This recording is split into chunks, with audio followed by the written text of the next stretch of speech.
Hello प्यारे student, इस video में 8th ग्रेड अभ्यास पुस्तिका कक्षा 8वीं का विषय आपका जो विज्ञान है, तो विज्ञान में और एक चीज़ और, ये आपका नई बुक जो है ना 2025 और 26 वाला, तो इसमें से आपका अध्याय 8 जो कि चैप्टर का नाम है बल तथा दाब।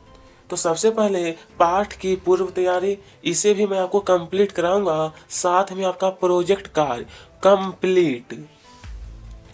तो चलिए सबसे पहले सही विकल्प के आगे सही का निशान।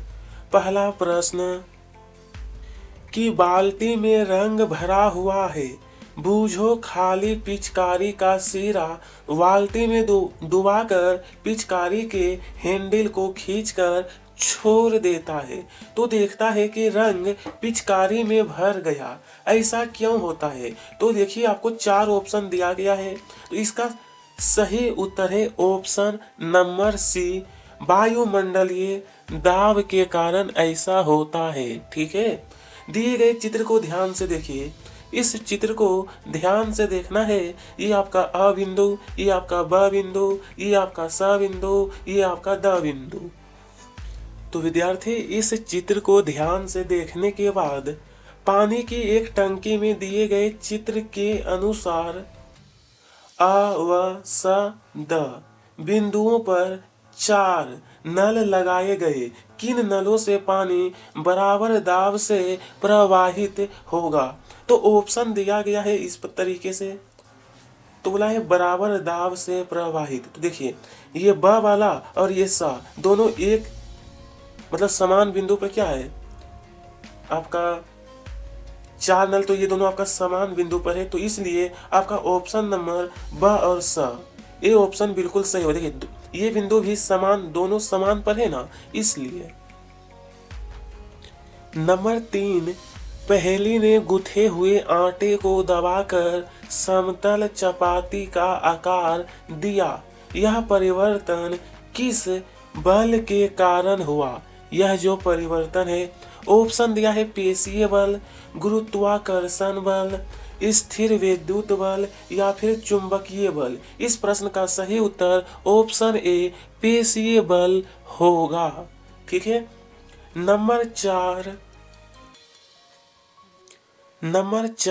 नीचे दिए गए चित्र में 2 छात्र ए तथा बी एक भारी संदूक को एक दूसरे की तरफ समान बल लगाकर ढकेल रहे तो संदूक पर लगने वाले बल की दिशा होगी। तो आपकी बुक में इस प्रकार से चित्र दिया गया है। ये आपका ए छात्र, ये आपका बी छात्र, दोनों क्या है ना कि विपरीत दिशा में बल लगा रहे हैं।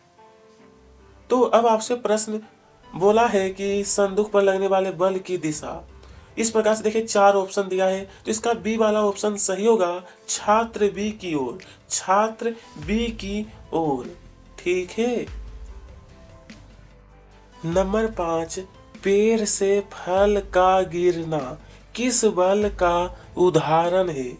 कौन से बल? ऑप्शन है घर्षण बल, स्थिर विद्युत बल, पेशीय बल या फिर गुरुत्वाकर्षण बल। तो डी वाला ऑप्शन बिल्कुल सही है, गुरुत्वाकर्षण बल के कारण ही पेड़ से फल क्या है, नीचे की ओर गिरता है।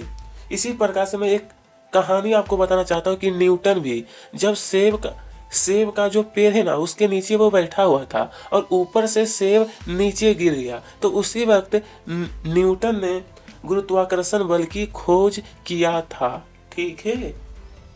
नीचे दिए गए शब्दों का चयन कर रिक्त स्थानों की पूर्ति कीजिए। यहाँ पर देखिए आपको शब्द दिया गया है, इसी की सहायता से रिक्त स्थान को पूर्ति करना है। तो सबसे पहले किसी बल की शक्ति को आम तौर पर उसके द्वारा व्यक्त किया जाता है, तो यहाँ पर आपको भरना है परिणाम द्वारा। अगला है वायु द्वारा लगाए गए दाब को, तो यहाँ पर आपका होगा वायुमंडलीय दाब कहते हैं। स्थिर विद्युत बल, ये आपका जो है ना असंपर्क बल का उदाहरण है। नंबर 4 में ध्यान दीजिए, मांसपेशियों के क्रिया स्वरूप लगने वाले बल को तो ये आपका होगा पेशीय बल कहते हैं। 5 नंबर में है, दो चुंबकों के समान ध्रुव एक दूसरे को प्रिय विद्यार्थी प्रतिकर्षित करता है। अगर दो चुंबक है ना, उसका ध्रुव अगर प्लस प्लस जब नजदीक लेकर आइएगा ना तो वो प्रतिकर्षण होता है। अगर यही प्लस माइनस रहेगा तो आपका क्या होगा, आकर्षित होता है। ठीक है, चलिए इसके आगे अति लघु उत्तरीय प्रश्न नंबर 3 है, ऐसे दो उदाहरण दीजिए जिनमें लगाए गए बल द्वारा वस्तु की आकृति में परिवर्तन हो जाए। तो इस प्रश्न का उत्तर है, गूंथे हुए आटे को चपाती का आकार देना, मिट्टी को घड़े का आकार देना। ठीक है, चलिए स्टूडेंट, प्रश्न नंबर 4 में कहा है, नंबर 4, किसी पृष्ठ पर लगने वाले दाब को परिभाषित कीजिए एवं सूत्र लिखिए। क्या चाहिए, किसी दाब को परिभाषित। तो देखिए, दाब वह बल है जो किसी पृष्ठ के प्रति इकाई क्षेत्रफल पर लगाया जाता है। ठीक है, और इसका जो सूत्र होता है ना, दाब का सूत्र, वो आपका होता है बल बटे का क्षेत्रफल। ठीक है, यानी कि कितना बल लगा रहे हैं और उसका क्षेत्रफल कितना है, इसी को दाब कहा जाता है। आपको इस बात पर ध्यान देना कि अगर क्षेत्रफल कम रहेगा। प्रश्न 5, पहेली ने देखा उसकी माँ अनाज को रही थी। अनाज के छोटे कण नीचे गिर रहे थे। कणों नीचे की ओर गिरना किस बल का उदाहरण है? इस बल का एक अन्य उदाहरण भी लिखिए। तो प्रिय विद्यार्थी, ये जो है ना आपका गुरुत्वाकर्षण बल का उदाहरण है। एक अन्य उदाहरण पेड़ से फल का गिरना, यह भी जो है ना गुरुत्वाकर्षण बल के कारण ही होता है। ठीक है, चलिए प्रश्न संख्या 6 अब है, कोई लड़की किसी संदूक को पूर्व दिशा की ओर धकेल रही है। उसकी तो कहा है, उसकी सहेली संदूक को किस दिशा में ढकेले कि उस संदूक की गति बढ़ जाए। देखिए, प्रश्न तो काफी अच्छा है, तो इसका उत्तर भी रहेगा, संदूक की गति बढ़ाने के लिए दूसरी लड़की को भी उसे पूर्व दिशा में ढकेलना चाहिए। कौन से? तो पूर्व दिशा में ही। चलिए, तो अगला प्रश्न नंबर 7 हम लोग देखते हैं। पहेली ने प्लास्टिक की गेंद को फर्श पर तेजी से लुढ़काया। उसने देखा कुछ देर बाद वह गेंद की गति धीरे धीरे धीमी हो गई और अंत में रुक गई। पहला नंबर, यह प्रक्रिया किस बल के कारण हुई? तो देखिए, यह घर्षण बल के कारण हुआ। कौन से? तो घर्षण बल के कारण। अगला प्रश्न है, इसमें लगने वाले यानी कि गेंद के रुकने में बल की दिशा क्या होगी? गेंद के रुकने में बल की दिशा गेंद के विपरीत दिशा में। कौन से? तो गेंद के विपरीत दिशा में। ठीक है, चलिए अब देखेंगे लघु उत्तरीय प्रश्न, जो कि प्रश्न 8, पहली ट्रेन से यात्रा के लिए माता पिता के साथ रेलवे स्टेशन गई। वहां कूली ने उनका सारा सामान सिर पर रख लिया। पहेली ने देखा कि कूली ने भारी बोझ उठाते समय अपने सिर पर कपड़े को गोल लपेट कर रख लिया। कूली ने ऐसा क्यों किया? देखिए, कूली ने सिर पर कपड़ा सामान का वजन संतुलित करने और सिर पर दाब को कम करने के लिए रखा। ठीक है, आप लोगों को भी पता है ना कि दाब बराबर का होता है बल बटे का क्षेत्रफल। अगर आप लोग क्षेत्रफल को फैलाइएगा तो बल क्या है, थोड़ा कम लगता है। अगर क्षेत्रफल कम रहेगा तो बल क्या है, ज्यादा लगता है। इसीलिए सिर पर क्या होता है ना, सिर पर कपड़ा रखने के बाद आपका क्षेत्रफल फैल जाता है, जिसके कारण बल थोड़ा कम लगता है। मतलब बल क्या है, चारों तरफ फैल जाता है। ठीक है, ये प्रश्न आपका क्लियर है। प्रश्न क्रमांक 9, चित्र में दर्शाए अनुसार समान भार की दो छड़ें, एक आपका ए है दूसरा बी है, जिनकी मोटाई अलग अलग है। इन छड़ों को रेत की सतह पर ऊर्ध्वाधर रखा गया। इनमें से कौन सी छड़ रेत में अधिक धंसेगी और क्यों? पहले बताना है कि कौन अधिक धंसेगा और क्यों। तो चलिए, तो इस प्रकार से आपको चित्र दिया गया है। ये आपका ए है, ये आपका बी है। तो देखिए, चित्र को देखकर ही आपको समझ जाना चाहिए कि ये आपका क्या है, क्षेत्रफल इसका कम है, इसलिए क्या है, ज्यादा अंदर धंसेगा। इसका क्षेत्रफल ये क्या है, थोड़ा सा फैला हुआ है, इसलिए यह कम धंसेगा। चित्र से आपका यह स्पष्ट हो गया। तो अब आपको नीचे में उत्तर लिखना है। मोटाई के कारण धंसने वाली छड़ पतली छड़ आपका बी अधिक धंसेगी। ठीक है, क्योंकि उस पर अधिक दाब पड़ेगा। यहां तक क्लियर है, चित्र से ही आपको समझा दिया हूं। अगला प्रश्न 10 में कहा है, बल लगाने पर किसी वस्तु में क्या क्या परिवर्तन होते हैं? चलिए, इस प्रश्न का उत्तर है वस्तु की गति में परिवर्तन, वस्तु की आकृति में परिवर्तन, वस्तु की दिशा में परिवर्तन। ठीक है, बल लगाने पर किसी वस्तु में क्या क्या परिवर्तन होते हैं? तो यही है, गति में परिवर्तन, आकृति में परिवर्तन, दिशा में परिवर्तन होता है किसी भी वस्तु में बल लगाने पर। प्रश्न 11, अपने दैनिक जीवन में होने वाले कुछ ऐसे कार्यों की सूची बनाइए जिनमें गुरुत्वाकर्षण बल तो यहाँ पर देखिए, दैनिक जीवन में गुरुत्वाकर्षण बल कार्य करता है, जैसे में वस्तुओं का गिरना, पानी का बहना, चलने पर संतुलन और पेड़ों से फलों का गिरना, उड़ते हुए पतंग का नीचे आना। ये सभी दर्शाता है कि इनमें गुरुत्वाकर्षण बल क्या है, कार्य करता है। चलिए, प्रश्न नंबर 12 है। चलिए तो आगे देखते हैं। निम्न स्थितियों में बल लगाने वाले कारक तथा जिस वस्तु पर बल लग रहा है उनको पहचानिए। जैसा कि ध्यान दीजिए, प्रत्येक स्थिति में जिस रूप में बल का प्रभाव दिखाई दे रहा है उसे भी लिखिए। यह कह दिया स्थिति का वर्णन, बल लगाने वाले कारक, जिस वस्तु पर बल लग रहा है, बल का प्रभाव। तो सबसे पहले यहाँ देखिए, रस निकालने के लिए नींबू के टुकड़ों को अंगुलियों से दबाना। यह जो बल है वो आपका हाथ है, किस वस्तु पर लग रहा है, तो आपका नींबू पर न बल लगा रहे हैं। क्यों लगा रहे हैं, तो रस निकालना है। क्या निकालना है, रस।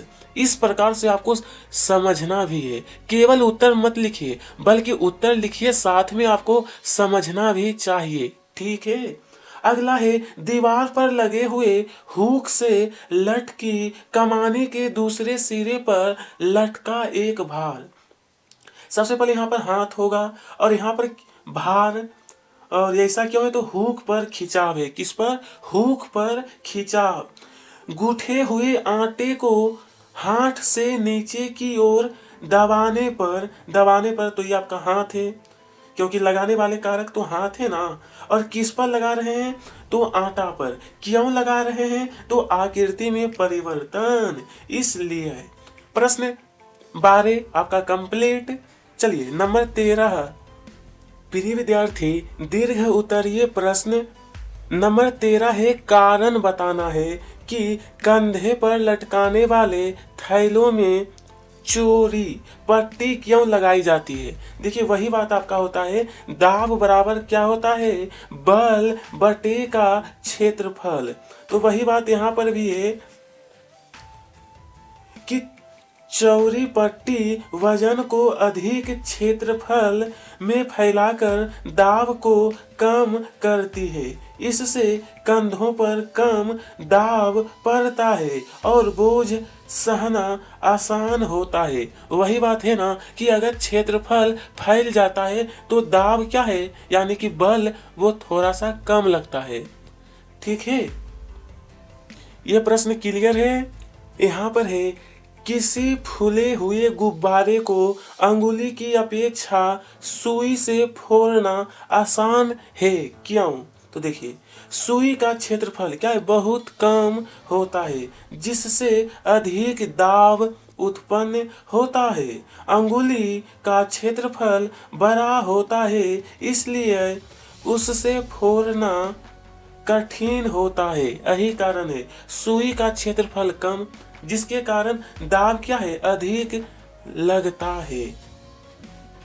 चलिए तो अब यहाँ है, बूझो ने रबर के एक चूसक को चिकनी सतह पर दबाया तो वह आसानी से सतह पर चिपक गया। फिर उसने दूसरी रबर के चूसक को खुरदरी सतह पर चिपकाने की कोशिश की। क्या चूसक खुरदरी सतह पर भी चिपकेगा? यदि हाँ तो क्यों, नहीं तो क्यों? अपना उत्तर से स्पष्ट कीजिए। तो प्रिय स्टूडेंट, इस प्रश्न का उत्तर इस प्रकार रहेगा, चूसक पर वायुमंडलीय दाब लगता है, इसलिए यह पृष्ठ के साथ चिपक जाता है। अतः रबर के चूसक चिकनी सतह पर अधिक चिपकता है, क्योंकि चिकनी सतह पर वायु के प्रवेश के लिए कोई जगह नहीं होती है। खुरदरी सतह पर यह प्रभाव कम होता है, क्योंकि सतह की खुरदरी के कारण वायु का प्रवेश होता है। ठीक है, चलिए अब प्रश्न नंबर 15। अब है, असंपर्क बल किसे कहते हैं? स्थिर विद्युत बल तथा गुरुत्वाकर्षण बल को उदाहरण द्वारा समझाइए। चलिए तो इसका उत्तर, असंपर्क बल वह बल होता है जो बिना किसी प्रत्यक्ष संपर्क वस्तुओं पर कार्य करता है। स्थिर विद्युत बल जब किसी चार्ज की गई वस्तु के पास दूसरी वस्तु आती है तो उन पर एक बल कार्य करता है, चाहे वह आकर्षण हो या विकर्षण। जैसे कंघी के बालों पर रगड़ने के बाद कागज के टुकड़े उसकी ओर आकर्षित होते हैं। गुरुत्वाकर्षण बल यह वह बल है जिससे पृथ्वी किसी वस्तु को अपनी ओर खींचती है। जैसे कोई वस्तु ऊपर से गिरती है तो वह सीधे जमीन की ओर आती है। ठीक है, तो चलिए प्रिय विद्यार्थी, प्रश्न नंबर 15 ये पूरा हो गया। अब प्रश्न नंबर 16। चलिए तो विद्यार्थी, प्रोजेक्ट 1, नीचे तालिका में कुछ स्थितियां दी गई है जिनमें वस्तुएं गति नहीं कर सकती, किंतु इन स्थितियों में बल लगाने पर उसकी अवस्था अथवा आकृति में परिवर्तन हो सकता है। दी गई स्थितियों में बल लगाने पर होने वाले परिवर्तन को नोट कीजिए तथा अपने पर्यावरण में उपलब्ध सामग्री का उपयोग करके इसी प्रकार की 5 अन्य स्थितियों को भी यहाँ जोड़िए। जैसा कि इस तालिका को देख रहे हो, स्थिति का वर्णन, बल कैसे लगाएं, बल का प्रभाव, तो मैं केवल आपको टिक लगाकर बता देता हूँ। इसमें आपको एक टिक लगाना है और इसमें। हालांकि प्रोजेक्ट कार्य जो होता है ना, इसमें विद्यार्थी स्वयं करते हैं, लेकिन यह भी मैं आपको अच्छी प्रकार से बता देता हूँ। तो जैसा कि 1 नंबर आपका हो गया। अब अगला है साइकिल की गद्दी यानी सीट में लगी कमानी। तो ये आपका सही होगा। इस प्रकार से आपको टिक लगा लेना है, ठीक है। चलिए यहीं तक आपका है। तो ये आपका प्रोजेक्ट 1 कंप्लीट। अगला प्रोजेक्ट, तो प्रिय स्टूडेंट, प्रोजेक्ट संख्या 2। तो इसमें है अपने दैनिक जीवन में होने वाले कुछ ऐसे कार्यों की सूची बनाइए जिनमें गुरुत्वाकर्षण बल कार्य करता है। कौन सा? गुरुत्वाकर्षण बल। तो देखिए यहाँ पे दैनिक जीवन में ऐसे कार्य जिनमें गुरुत्वाकर्षण बल कार्य करता है। तो सबसे पहले पानी से भरी बाल्टी उठाना। जब हम उसे उठाते हैं तो नीचे की ओर वो क्या होता है? आकर्षित होता है। बस एक तो आपको मैं यहाँ बताया हूँ। उसके बाद आगे 2-3 लाइन और है, ठीक है, इसका उत्तर। उसके बाद किताबों को एक स्थान से दूसरे स्थान पर ले जाना, साइकिल चलाना, दरवाजे को ढकेल कर बंद करना, कुर्सी को एक स्थान से दूसरे स्थान पर सरकाना। इस तरीके से आपको उत्तर लिखना है। चलिए विद्यार्थी, अब यहाँ है कि अपने दैनिक जीवन के उन अनुभवों को लिखें जिनमें आप दाव महसूस करते हैं। चलिए तो इसका उत्तर रहेगा सबसे पहले दैनिक जीवन में दाव महसूस करने के अनुभव। भारी बैग उठाना, कुर्सी पर बैठना, उसके बाद पेन से लिखना, दरवाजे की हैंडल दबाना, सर्दी में गर्म कपड़े पहनना। ये सभी से क्या है? दाव महसूस करते हैं। पहले इतना लिखिए, उसके बाद 3 से 4 और बताऊंगा, ठीक है। 3 से 4 पॉइंट और। तो प्रिय स्टूडेंट, यहाँ तक आपका कंप्लीट है। उसके बाद बटन दबाना, जूते पहनना, पानी की बोतल खोलना, साइकिल के हैंडल को पकड़ना, किसी वस्तु को उठाकर सरकाना। तो इसी के साथ प्रिय स्टूडेंट, आपका अध्याय 8 जो दिया है ना, चैप्टर नंबर 8, ये आपका कंप्लीट हो गया। कमेंट बॉक्स में बताइएगा कि अगला कौन सा अध्याय आपको चाहिए। वीडियो पसंद आई हो तो लाइक करिएगा, साथ में सब्सक्राइब। आप सभी को तहे दिल से धन्यवाद। मिलते हैं फिर अगले वीडियो में।